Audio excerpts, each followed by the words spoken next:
Last year on the go. What Shannon Sharp says, my man came in on 10. Shannon Sharp says from the minute he came in that building, he definitely had some stuff to say. Yeah, I think he said he started talking as soon as he got to set. Yeah. Like 30 minutes of like stuff they should have been filming, but they didn't. They didn't. I was like, they got a plan. They have to have a plan. They have to have a plan. That's what you said. I remember that. Yeah. I mean, we had a whole argument about this. And that wasn't denial. That was me genuinely thinking, oh, you're going to do a Madam Web movie. You had to have a plan for this. She's a side character. Yeah, she's a supporting character. That's all she is. Supporting character. Like, I actually found her biography, so I can tell you a little bit about it. You can tell us right now if you want. So her name is Cassandra Webb. So they got that right at least. I could have came and defended it. I really thought about coming on the podcast and just like I'm going to. What if I did? What if I just committed to the bit and was like, James? There was no way you could, because you know why? This movie put you in such a pickle and conundrum where you couldn't. It was so. This movie is so baffling. Baffling. It baffles me. It baffles me. It really does, because just Diddy's sick ass once again. What's going on with the news? See, I had an idea, and he doesn't think he can do it. I know he could do it. I told him, I was like, Joel, this is the podcast idea. You call it Joel and the Monkey. You just rant and talk about whatever the hell you want to talk about, and I got these buttons on the soundboard, and I can just load up monkey sounds. And every now and then, I'll hit a monkey sound, and that'll indicate to you to either switch the subject, or maybe the monkey's mad at you or whatever. It's just like you have happy noises, you have sad noises. I'll just be the monkey, or like every now and then you'll be like, "What do you think about that monkey?" And I'll just hit the button. Hey guys, this is the Joel and the Monkey Show. I'm Joel. And my hairy co-host is the monkey. Go ahead and say hi. Yeah, if you could put the little mic a little away from your face. No. It's fine. That's my response. I was like, you can carry a show by yourself. He could. He could do it, but he swears up and down he is like a co-host, or he needs to like do a guest. He's like, I need a guest, and we can do a thing where it's like me and the monkey are talking to the guest. I was like, no, you just need to talk. It was like, this guy is amazing, man. This guy's he's what you call it? He's a narcissist. Yeah, he's a narcissist to say the least. He was a narcissist. Yeah. So I say all that to say, bye, OJ. Have you ever raw dogged on a plane before? Nope. No. Do you know what I'm talking about? No. Explain. Okay. I was hoping for a bigger reaction. Yeah, I was like, what's going on here? Because we went from aliens to raw dog, and I'm like, man, you're killing me, Jacob. What's going on, man? It says, "Dear James, I hear you," with it written as a letter U. Gotcha. I hear you show recently and did not like how you spook of Denny's. It's a good place, unlike IHOB or back to IHOP since they changed name again. You best stop talking mess about Denny's. Sincerely, Joel. And it's written with a jumbo crown. Yeah, with a jumbo crown. And I like how it's scribbled a couple times, so you don't know the name, but it went 1, 2, and then Joel. Yeah. So that's how you know that it's somebody.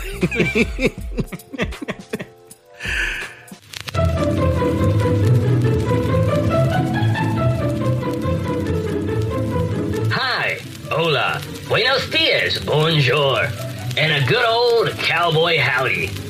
My name is Dick Righteous, and I'm here to take you on the wonderful journey to learn about the rich, illustrious business Denny's. Got a Denny's ashtray.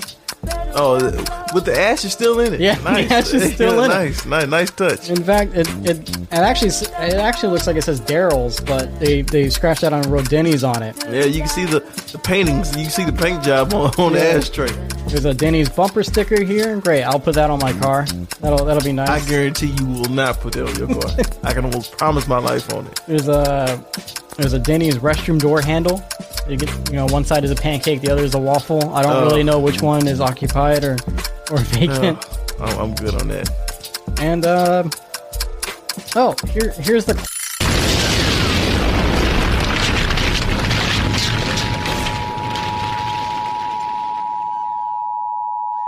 Ladies and gentlemen, it is I, Francisco.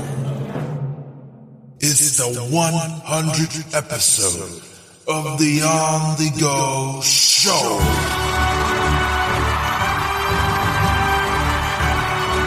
And then they like, bro, you gotta fix this. And he said, I'll never forget this. He said, I don't know what that is. I'm like, how do you not know what the sound is, what the ringing sound is, bro? And then they were laughing because it was like, how do you not know? Like they told him you don't like, what is that? It's like some wild frequency. Like you gotta find that. Mm-hmm. And he's like, I don't know what that is. I was like, oh my god. What's your resume, Billy? Yeah, what's your resume for doing this? He probably just he just lived there or something. So, well, let me ask you this: do they give you guys like rehearsal time and stuff like that? To come like, hey, you want to rehearse? Like a sound check. Get a sound check. Well, we were supposed to at that show. I didn't do it. I was getting my makeup done, so I don't even know. Yeah. But it doesn't matter. He'll mess it up regardless. Yeah. He'll probably just fall asleep on the damn fader or something. Right. Well, you know, I'm kind of happy now. I'm kind of happy now. Yeah, we're not the only ones. We're not the only ones because it makes me feel a little bit better. Yeah. 5, 4, 3, 2, 1. Happy New Year! On the go to 2025.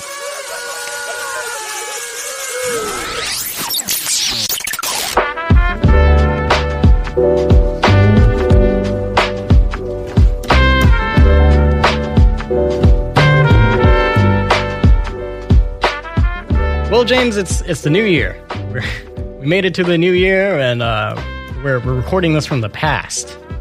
Okay. Yeah, we're a little Back to the Future, huh? Yeah, we're doing a Back to the Future bit. That's what we're doing. Obviously, we're off this week. We are both probably recovering from New Year's Eve and Christmas and the holidays and whatnot. So, I found a bit of drama that I thought we could talk about starting the new year. Okay. What you got? So. We mentioned it before. I mentioned it when we talked about the Golden Globes a couple weeks back that Selena Gomez was in this movie called Emilia Perez. She was nominated for some awards. Golden Globes is coming out, so we'll see if she wins anything for that. But she did Spanish, right? She had to relearn Spanish for this role, okay? Mm-hmm. And I guess like her Spanish wasn't that good because she obviously Selena Gomez is an Hispanic actress, but she kind of gave up Spanish when she was like 7 because she joined Disney Channel and then like it was primarily English and that makes sense. Her career blew up from there and whatnot. But so she relearned Spanish for this role. Apparently Spanish was not very good. And some other actor who wasn't even in the movie, James, by the way, just some other dude watching this film. Let me get his name for you. Eugenio Derbez. I guess he's a big Spanish actor, but he was watching it with some friends, and he was on a Spanish podcast, and he made the comment that her Spanish was bad. Selena is indefensible. He said, "I was there watching the movie with people, and every time a scene came with her in it, we looked at each other to say, 'Wow, what is this?'" Right? So he just like trashed her all over this podcast, right? Okay. So Selena Gomez actually had a very nice response to it, or like, you know, not a crappy response, but she was just like, "Hey, look, I'm sorry. I tried my best. Like with the time that I had, you know, I gave up. I gave up Spanish a long time ago, and I'm trying to relearn it and all this other stuff." So a couple weeks go by, or a couple days go by, and the dude comes out and like apologizes for it, but it kind of brings up this conversation of how fluent should someone be when they pursue a role, right? Like when you do a role with another language, like should you be completely fluent? Or an accent? Yeah, or an accent. Like what's the stipulations here? And actually I had found like a pretty good list of like a bunch of actors who learned Spanish specifically for, or not Spanish, but learned English specifically for roles, like Spanish actors or other actors of other ethnicities, right? Ethnicities, yeah. So, you know, I mean, off the top of your head, you could probably name Arnold Schwarzenegger, who was an immigrant from Austria. Oh, yeah. Yep. And, you know, he ended up learning English and becoming an actor. And I think, you know, his first couple of movies, it was like real broken English. I think Terminator, his English probably wasn't really that great back then. That's why he didn't have too many talking lines in the first one. Right. You know, he still has a heavy accent, too. So it never really went away. Jackie Chan. Yep, Jackie Chan's another one. Jet Li is another one. Yeah. Jet Li, you got a bunch of people. Ana de Armas is kind of a more famous actress these days, and Joel was telling me about her, but back when she was in, I think her first film was like War Dogs, or one of her first movies were War Dogs. And back then, she didn't know English, James. Actually, the way she would learn English is like she would just learn the script. Like she would learn how to like speak phonetically the words. And that's how she got through it for a while. And then they ended up finding out that she didn't know English because they changed the lines. They changed the lines of the script, and then when they would do the scene, she was still saying the same lines. Oh, wow. So they were they kind of got her. Yeah, they were like, hey, what the heck? Yeah, they kind of changed it up on it to say, gotcha. Yeah, and eventually she ended up learning English officially, because obviously they were like, hey, look, if you can't learn the lines, we can't have you in this movie. Oh, yeah. I mean, yeah, it happens a lot with certain people. Even, when you're doing people from America that's doing accents. Yeah. Just saw it with Napoleon, where Joaquin Phoenix didn't even try. He didn't even try to have an accent. Oh, I heard about that. Said the hell with it and just spoke straight English. Yeah. As much as we love Denzel Washington, Gladiator, he had no accent. Oh, not at all. Straight Denzel. Yeah, you're straight Denzel. You're right. Yeah, 100%. So, I mean, you can do it, but preferably you want somebody who can speak the language, just like you preferably want somebody that is gay to play a gay role instead of just having a straight person play a gay role. Right, because they're already in that mindset. They're already living that life. They can be that character a little bit better. Right? Exactly. It does help the acting process. But again, at the end of the day, it is acting. So, yeah, it's acting too. So as long as you can act well and you can pull it off and you can make people think like, oh yeah, that's a Spanish person or that's a French person or whatever. Like there's a bunch of actors who had to learn like French and Swedish and all kinds of things. Oh yeah. And back to the Selena Gomez thing. Apparently, viewers of the film had made the comment that Selena Gomez's character in that movie she's playing a woman from the States who moved to like a Spanish speaking country, right?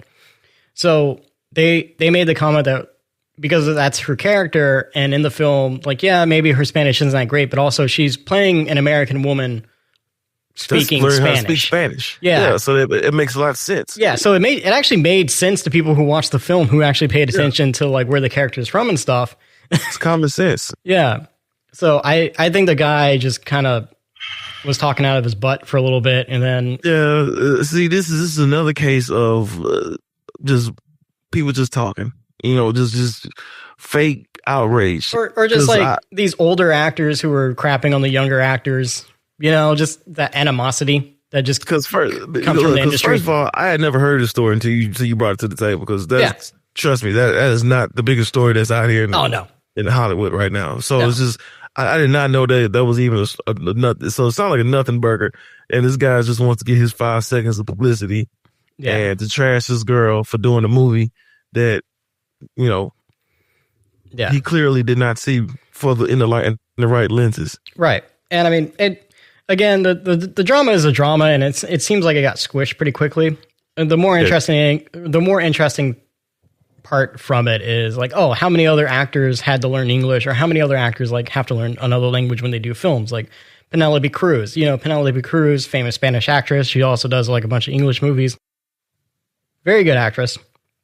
And she learned English the same way, just learning the phonetics of her scripts, like the same way that Ana de Armas did.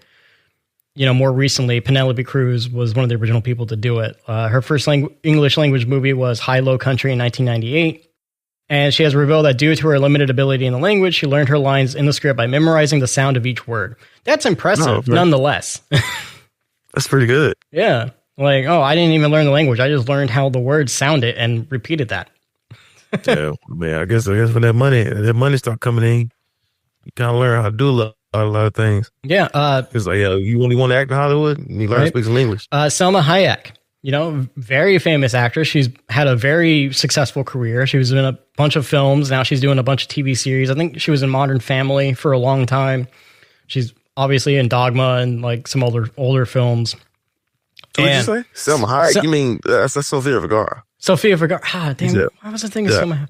Maybe I get them two mixed up a lot. That's my bad. Yeah. Selma Hayek. Maybe. Let me check. You said Modern Family. I was like, you mean Sofia Vergara? Yeah, man, I really do mix those names up quite a bit. Yeah, those are wildly different people. I mean, I'm pretty sure both of them had their struggles with English too, so it's not surprising. Yeah, hang on, let me find the story because I found it just the other day when I was researching this.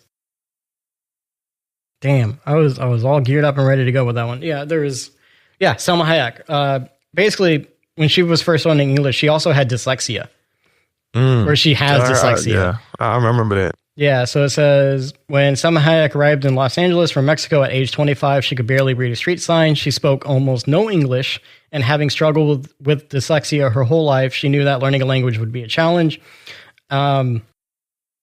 Basically, when she got roles, she was turned down from some roles because they told her that like her accent reminds people of housekeepers or something like that. Damn. Yeah, that's very not racist at all. Very racist, right? That's not racist at all. Yeah, that was like, I think her first couple roles she got shot down because they were like, oh, you're reminding audiences of like their maids and stuff. Oof. Yeah, talk about old time Hollywood. Yeah.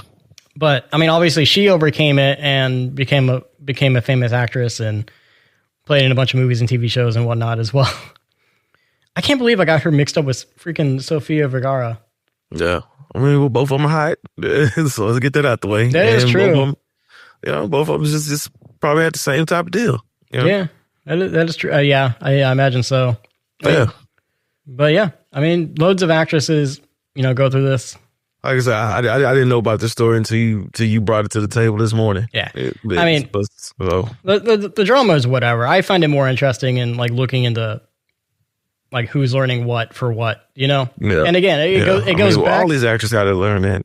Yeah, and it goes back to how well can you pull it off?